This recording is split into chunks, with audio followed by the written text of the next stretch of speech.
আসসালামু আলাইকুম রহমতুল্লাহি ওবরাকাতু।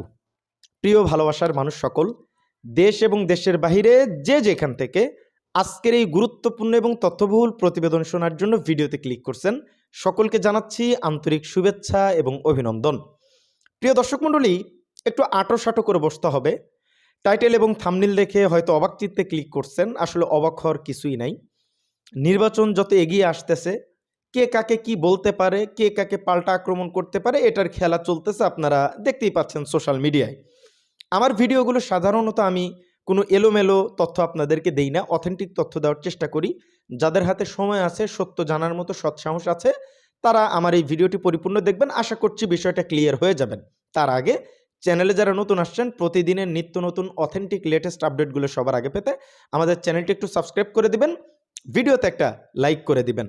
লাইক হচ্ছে বিএনপি আর কমেন্ট হচ্ছে জামাত ইসলাম। দেখি বিএনপি বেশি নাকি জামাত বেশি, একটু দেখতে চাই। দেখেন, জামাত ইসলামকে নিয়ে সবচেয়ে গুরুতর অভিযোগ হচ্ছে ৭১-এ তারা বাংলাদেশ বিরোধী ছিল। এটা তাদেরকে প্রতিনিয়ত শুনতে হয়। এটার জন্য ডক্টর শফিকুর রহমান হাজারবারের উপরে ক্ষমা চেয়েছেন। এটা নিয়ে এখনও তাদেরকে অনেক কটাক্ষের মুখে পড়তে হয়।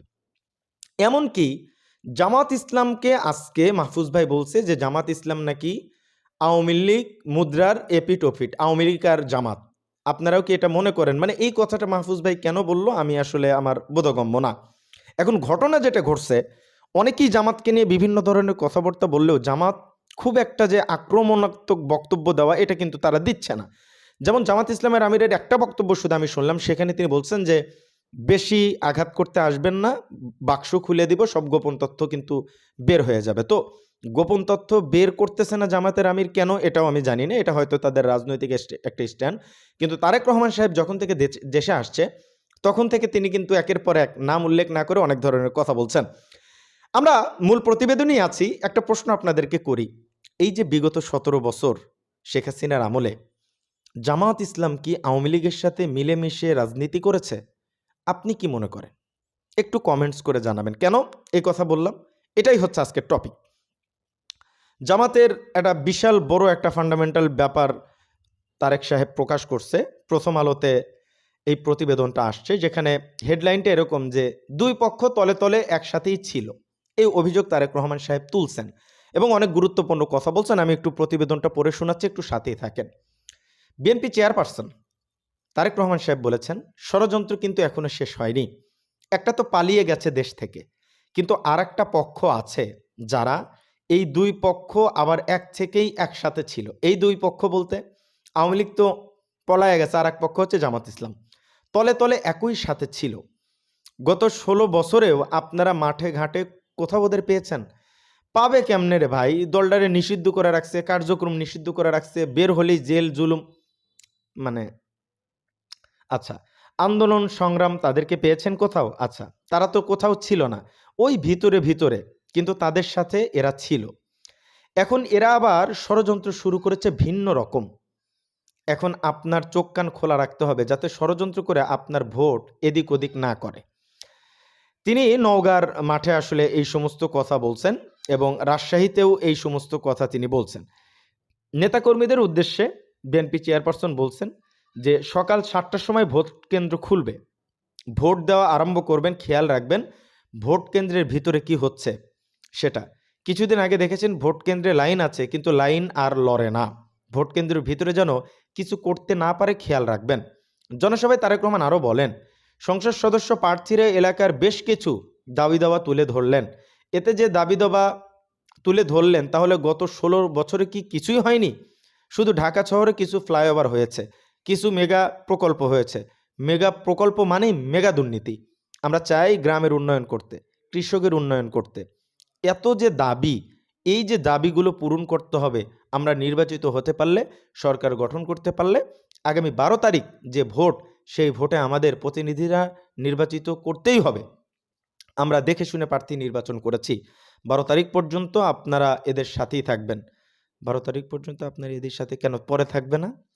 পরে তো আপনারা থাকবেন আমাদের সাথে। আচ্ছা, তারেক রহমান সাহেব বলেন, নওগাঁ জেলা ধানের ভাণ্ডার, ধানের জন্য সারা দেশে এই অঞ্চলে সুখ্যাতি আছে।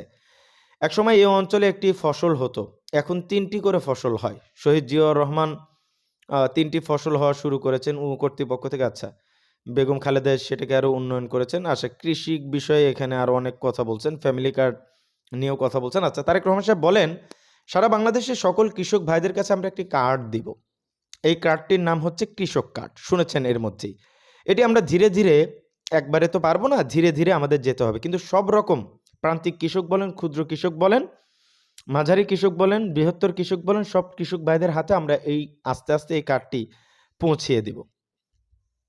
আচ্ছা, একটু লাইটটা বাড়িয়ে নেই। আচ্ছা, তিনি আরও বলছেন যে বিএনপি সরকার গঠন করলে বেকারদের কর্মসংস্থানের ব্যবস্থা করা হবে বলে মন্তব্য করেন তারেক রহমান সাহেব। এই এলাকাটা যেহেতু কৃষিভিত্তিক অঞ্চল, এই এলাকায় কৃষি লোন এগুলোর কথা বলছে, আরও অনেক কথা বলছে। তো তারেক রহমান সাহেব এই প্রতিশ্রুতিগুলো তিনি আসলে দিয়েছেন। মাহফুজুল আলম ভাই হঠাৎ করে এই সময়ে এসে যে কথাটা বলল জামাত ইসলামকে নিয়ে, এটাকে আসলে আপনি কিভাবে দেখছেন? তিনি যেটা বলছেন আমি একটু আপনাদেরকে পড়ে শোনাচ্ছি, একটু সাথে থাকেন। ভারতীয় গণমাধ্যমকে আসলে মাহফুজ আলম ভাই এই সাক্ষাৎকারটা দিয়েছেন। তিনি বলেছেন যে জামাত ও আওয়ামী লীগ হলো মুদ্রার এপিটোপিট।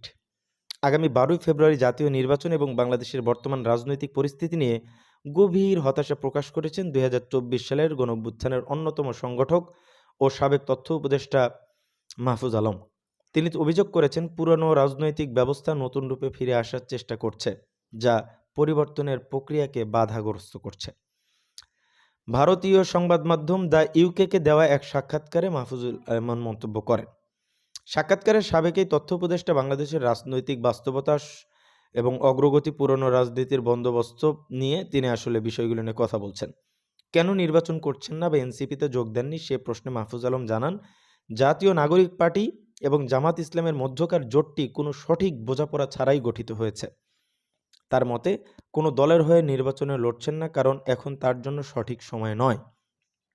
জামাত ইসলামকে আওয়ামী লীগের অল্টার ইগো বা একে অপরের পরিপূরক হিসেবে দেখেন মাহফুজ। সুতরাং আওয়ামী লীগ এখানে থাকলে জামাত থাকবে, আর জামাত থাকলে আওয়ামী লীগ থাকবে।